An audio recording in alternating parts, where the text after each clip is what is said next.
Assalamualaikum warahmatullahi wabarakatuh.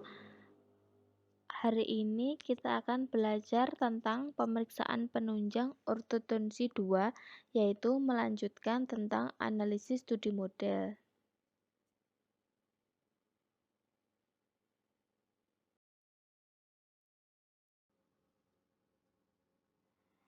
Pada analisis studi model metode Courthouse, di mana analisis dengan metode Courthouse ini dilakukan pada gigi permanen. Sedangkan fungsinya untuk mengetahui pertumbuhan dan perkembangan rahang ke arah anterior. Untuk gigi-gigi prediktornya pada metode Courthouse yaitu adalah sama seperti metode Pond, yaitu gigi 12, gigi 11, dan gigi 21 serta gigi 22.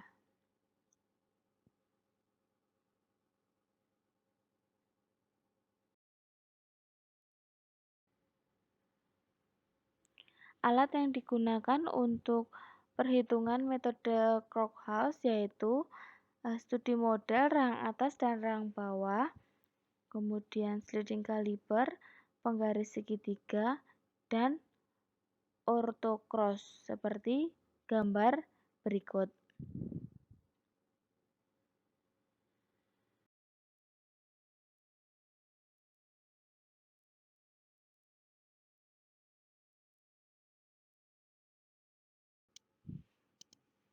Untuk cara melakukan pengukuran atau perhitungan metode Courthouse bisa dilihat di video selanjutnya.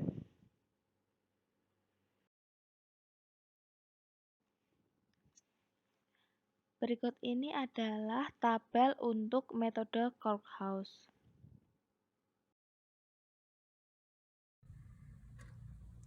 Untuk analisis studi model metode Courthouse, cara melakukan perhitungannya, yang pertama, kita ukur lebar mesiodistal keempat gigi incisifus rahang atas, sama seperti metode Pond.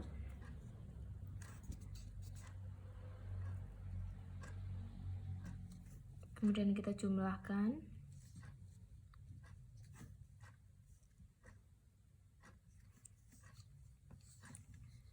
Setelah itu, setelah kita jumlahkan, kita ukur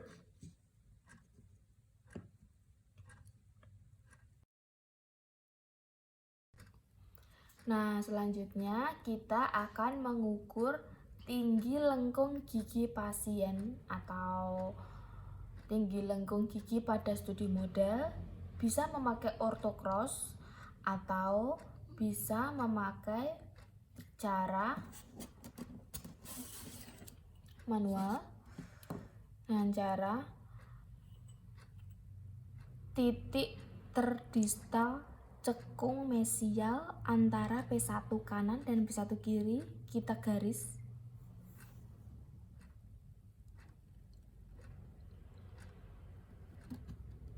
Seperti ini. Kita taruh di atas studi model, kemudian kita ukur jarak inter I ke P1 kanan dan P1 kiri. Tepat di gigi sentral incisifus 1.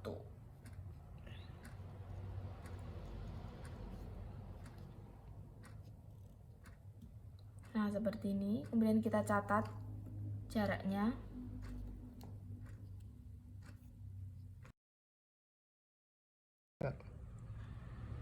Nah, setelah kita dapatkan jumlah mesiodistal gigi incisifus yaitu 30,5, kemudian kita cari prediksinya di tabel Courthouse. Didapatkan 17,8. Nah, ini sebagai prediksi di tabel Courthouse. Nanti ini kita kurangkan dari jarak yang sudah kita ukur tadi. Setelah kita hitung jumlah mesiodistal gigi keempat gigi incisifus rahang atas, didapatkan hasil 30,5. Nah, 30,5 ini kita masukkan ke dalam tabel Courthouse. Didapatkan hasil 17,8 untuk inter P1 P1. Nah, kemudian tadi jarak P1 ke P1, kemudian jarak inter I1 ke P1 P1 yaitu didapatkan hasil tadi 14,6. Nah, kemudian kita hitung pengukuran dikurangi pada tabel. Berarti diskrepansinya 14,6 dikurangi 17,8 berarti minus 3,2. Nah, ini berarti hasil metode Courthouse, kesimpulannya pertumbuhan perkembangan lengkung gigi ke arah anterior mengalami kontraksi ringan karena kurang dari 5 mm. Ringannya yaitu sebesar minus 3,2.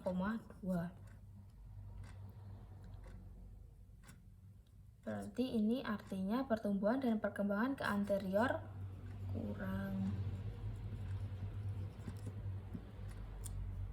Apabila hasilnya itu positif, berarti pertumbuhan dan perkembangan rahang ke arah anterior berlebih.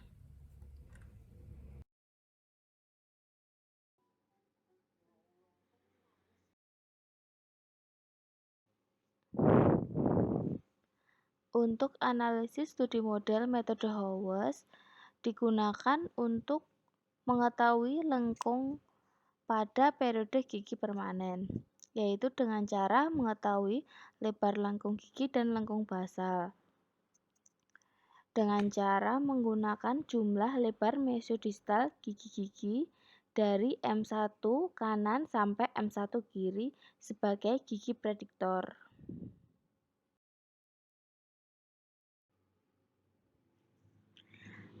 Alat bahan yang digunakan untuk analisis studi model metode Howes yaitu studi model rahang atas dan rahang bawah serta sliding caliper.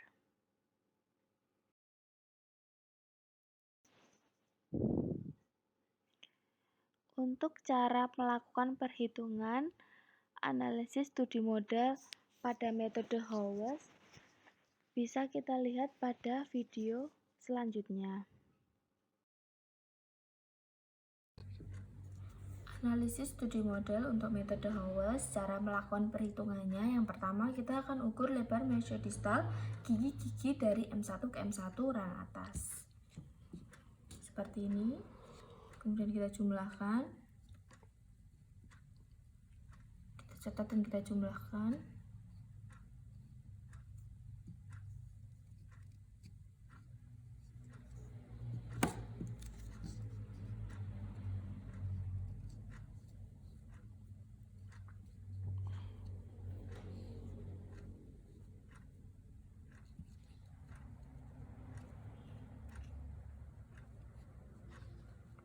Nah, setelah itu kita jumlahkan. Selanjutnya kita akan mengukur lebar lengkung gigi dengan cara mengukur jarak inter P1 pada titik bagian dalam tonjol bukal. Kita cari tonjol bukalnya terlebih dahulu, tonjol bukal. Kemudian kita cari titik terdalam.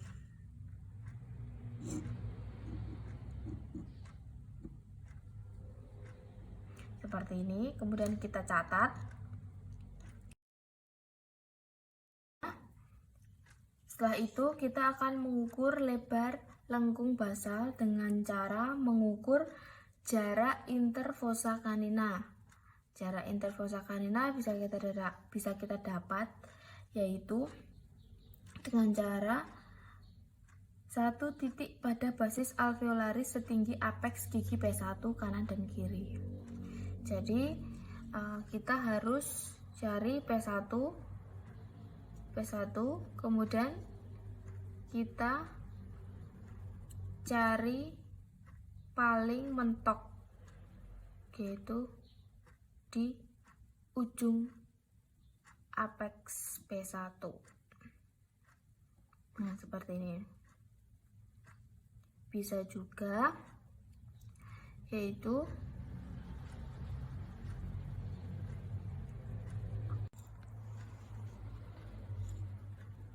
dari 8 mm kita ukur dari interdental CP.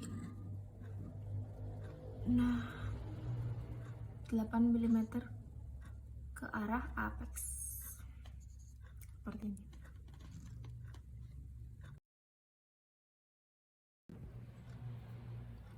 Setelah kita ukur lebar mesiodistal, kita pindah ke tabel. Tadi didapatkan jarak lebar mesiodistal gigi M1 ke M1 yaitu 91, jumlahnya 91,5. Kemudian yang kita ukur jarak P1 ke P1 atau antar tonjol tadi didapatkan 39,3.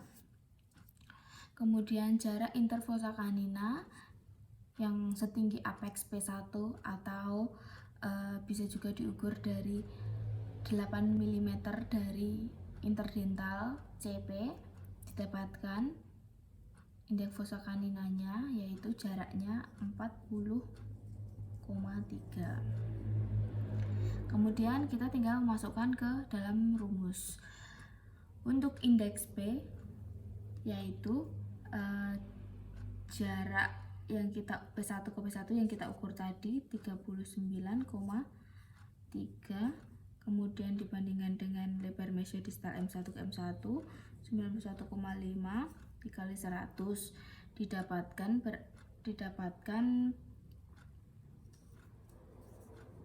42,45% ya.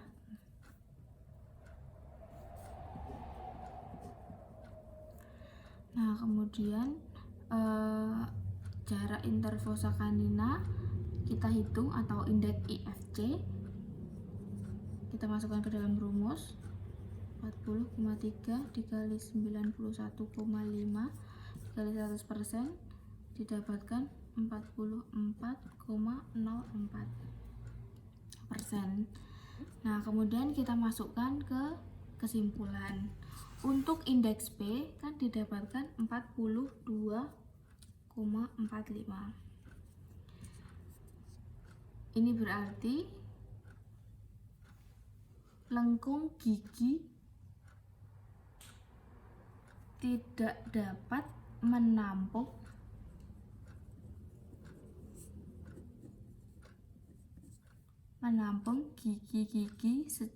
gigi-gigi geligi dalam keadaan lengkung ideal dan stabil karena indeks P sekurang-kurangnya yaitu 43%. Karena hasilnya 42,45 berarti kan kurang dari 43%. Untuk indeks fosa canina didapatkan hasil 44,04. Nah, ini berarti lengkung basal dapat menampung gigi geligi dalam keadaan lengkung ideal dan stabil karena sekurang-kurangnya IFC yaitu 44% atau IFC lebih dari 44%.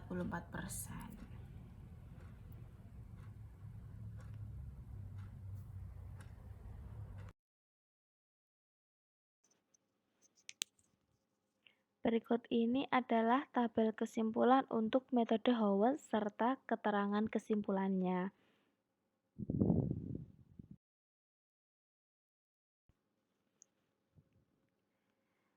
Analisis studi model selanjutnya yaitu adalah determinasi lengkung.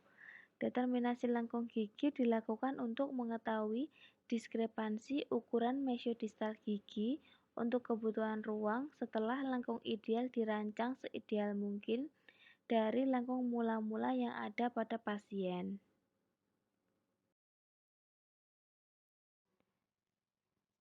Analisis studi model untuk diagnosa final ortodonsi atau diagnosa saja biasanya disebut seperti itu, dimaksudkan untuk menetapkan keadaan maloklusi pasien selengkap mungkin berdasarkan data-data yang telah dikumpulkan.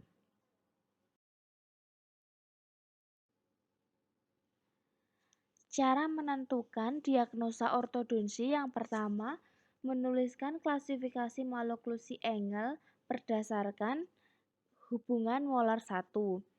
Apakah klasifikasi angle kelas 1, kelas 2, atau kelas 3, beserta keterangan divisi dan subdivisinya. Kemudian yang kedua, menuliskan tipe maloklusinya.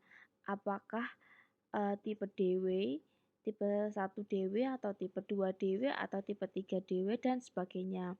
Kemudian menuliskan komponen dentofasial yang terlibat, semisal skeletal atau dental atau bahkan keduanya, yaitu dentoskeletal. Kemudian yang ketiga, menuliskan malrelasi gigi. Setelah menuliskan malrelasi gigi, dituliskan malposisi gigi individualnya. Setelah itu, menuliskan kelainan-kelainan lain yang melibatkan maloklusi pasien, semisal agenesis. Kemudian yang terakhir, menuliskan kebiasaan buruk.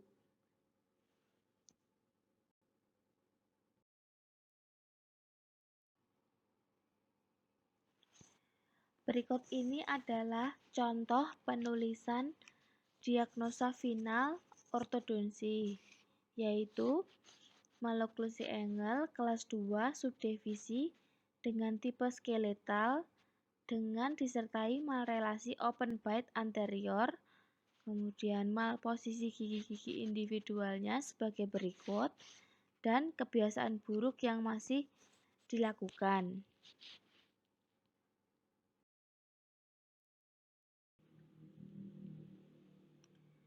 Analisis studi model yang terakhir yaitu analisis etiologi maloklusi.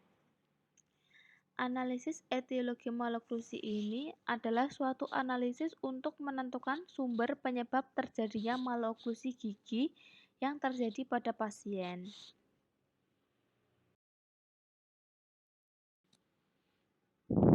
Terima kasih atas perhatiannya. Wassalamualaikum warahmatullahi wabarakatuh.